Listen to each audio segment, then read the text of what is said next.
Good evening, everyone. It's May 10th. This is the Listen and Learn podcast. I'm Scott Restrolz. Thanks again for tuning in. Obviously, today the main story continued to be the firing of FBI Director James Comey. Before we get to that, though, I want to follow up a story from yesterday, which is that the Trump administration will be announcing tomorrow, according to the Daily Beast, that we will be banning the use of laptops in the main cabin on flights from Europe to the US. This follows the electronics ban we put on for Middle Eastern flights. We're now adding to Europe. We highlighted this yesterday amid some reports that this would happen, and it seems we now have confirmation that it'll be announced tomorrow. Again, this is a really big deal.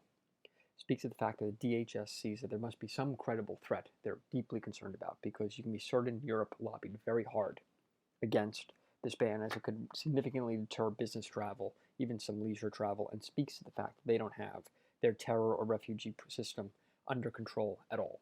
So continue to keep an eye on that. Just another reminder that the war on terror is far from won. Turning to Comey, which continues to lead all the mainstream media stories, and it should. It's very unusual for an FBI director to be fired, obviously. But you have Democrats in a panic calling for a special prosecutor. Meanwhile, these are the same people who 24, 48 hours ago were saying they had no confidence in James Comey to lead the FBI. Perhaps Trump should reappoint him just to see how quickly Democrats go back to disliking Comey. But I think the most interesting event yesterday was when Stephen Colbert told his audience that Comey had been fired, and they responded with cheering. And then he had to try and correct them that that was not the way they were supposed to respond. I think it speaks to the fact that there's a real separation between how typical Americans feel and how the mainstream media and the Democrats are reacting. And again, the Russia probe, as we discussed last night, will continue to go on. Whomever is the next FBI director will have to be an independent individual who gets through the Senate, and during those hearings will have to promise to continue with that probe. But the key thing continues to be that there is still yet to be any evidence of collusion with the Russians. But what you're seeing in the aftermath of this is something you've been seeing now for the past couple weeks, which is some political pundits arguing that it's an almost certainty the Republicans will get blasted in next year's midterms elections. And while it's still far away, I just want to spend a moment on those. And the key point is that Trump has been in office for about 4 months. It admittedly feels a lot longer, but it's only been 4 months. We are 18 months away from the midterm elections, so we should be very hesitant to draw conclusions one way or the other from what today's political environment is and what it will be in 18 months. If he is able to repeal and replace Obamacare, if we get tax reform done, both of which I expect, if we could see the economy start accelerating and manufacturing jobs continue to grow, and in fact, manufacturing job openings just hit a new cycle high yesterday, the political environment could be completely different. Plus, as more time goes on and nothing comes out of these Russia investigations, that concern will fade away from voters. So you have to be very careful in terms of guessing what today's political environment is and what it will be in 18 months. My other big point, though, is that promises of Republican demise are highly unlikely. If you take a quick look at what I see the Senate map at this moment shaking out to be, the conclusion is it's a near impossibility for the Republicans to lose the Senate next year. I would peg the odds somewhere between 5% and 10%. Key things to watch is right now there are 51 seats that are either Republicans hold and will not be up for re-election, are certain to hold, or are very likely to hold.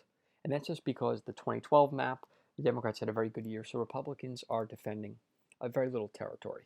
The only state that they are defending, the Hillary Clinton one, was Nevada, which we have as a toss-up. Then the only state that was inside of 5% was Arizona, which we have as lean Republican at the moment. Then the next best Democrat pickup opportunity is Texas and Ted Cruz, which Trump carried by 9%. Whereas, if they're not taking Texas, they're going to try and take Nebraska or Tennessee, both of which are very unlikely. On the other side, the Democrats are defending a whole host of territory. They're defending seats in Missouri, North Dakota, Indiana, Ohio, all of which Trump won by a bigger than 8% margin. They're defending Florida, which is always close. And then they're defending states like Montana, Wisconsin, Pennsylvania, and West Virginia, though those probably do lean to the fact that the Democratic incumbent should hold them, particularly West Virginia, where while Trump won the state by 42 points, Joe Manchin is quite a well-liked politician. This is a very competent politician, and you have to give him and the power of incumbency some benefit. But if everything breaks the Democrats' way here, they're able to hold on to all of these seats in Trump states and pick up Nevada, they still would only be at 49. Then they'd have to flip Arizona, 50-50 tie that Pence can break, and then you really have to break into the red wall. You'd have to see Republicans lose states they've not really been losing in decades. So the potential for the Democrats to take the Senate is almost nil. In the House, Democrats would need to win a net 20 seats. Key thing to think about there is the GOP won the median districts at 218th that determines the majority by 5.5%. So Democrats would need to see, assuming each seat shifted an equal amount, 6% in order to flip the House. This, given the way some of the closer swingier districts are, you're probably talking more like an 8% gain versus 2016 in 2018. Consider the fact that their base tends not to turn out quite as well in midterms. It's highly unlikely. So to win the Senate, you have to flip a state that Trump won probably by nearly double digits or by double digits, and you need about an 8-point swing in the House. Neither of those are very unlikely, even in a political environment that is hostile to Republicans. So I think we should just tamp down on some of the extreme pessimism about Republicans' midterm chances. Lastly, final story of the day, something again following up from last week when we noted that Aetna was dropping out of all but 2 of the state exchanges when 2 years ago it was in 15 state exchanges. Well, today it announced it's getting out of the other 2, Nebraska and Delaware. So it will no longer participate in any of the Obamacare exchanges. What does that mean? That means that you're now probably saying that about 40% of counties next year will only have 1 insurer. 80% of counties will have 2 insurers in this entire country.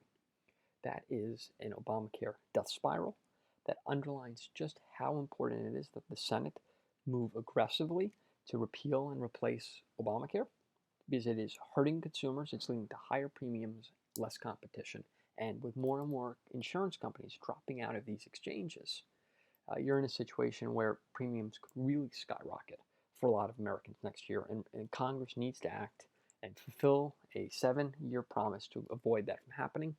Frankly, the Senate probably needs to move in the next 30 to 45 days, because just given the way Senate rules are, they cannot do both healthcare reform and tax reform at the same time. Healthcare reform needs to pass first, and then they can do tax reform. Given the fact that we really need to do tax reform this year to get the economy moving towards 3% from its current 2%-ish pace, and then that the House will have to pass whatever changes the Senate makes, we're really talking about a 30 to 45 day window here. And I think the Aetna dropping out of the exchanges is yet another reminder that should really light a fire under Senate Republicans, that they need to get moving on this now. So we need to start providing relief to working Americans who are getting killed by rising premiums and skyrocketing deductibles. So those are kind of the big events of the day.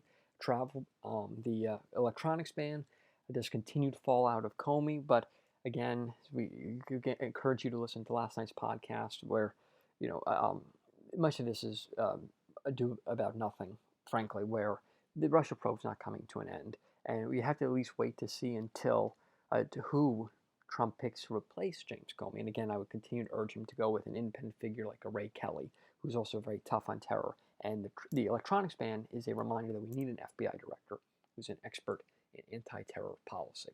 And Ray Kelly, the former NYPD commissioner, fits that billing perfectly. And last, we need the Senate to start moving aggressively on the Obamacare reform. And I do think 30 to 45 day window to pass it is a reasonable time frame, as long as that 13-member working group continues to work fervently to improve the House bill. So that's tonight's podcast. If you enjoy the commentary, please subscribe to us so you get alerted the next time we drop a video.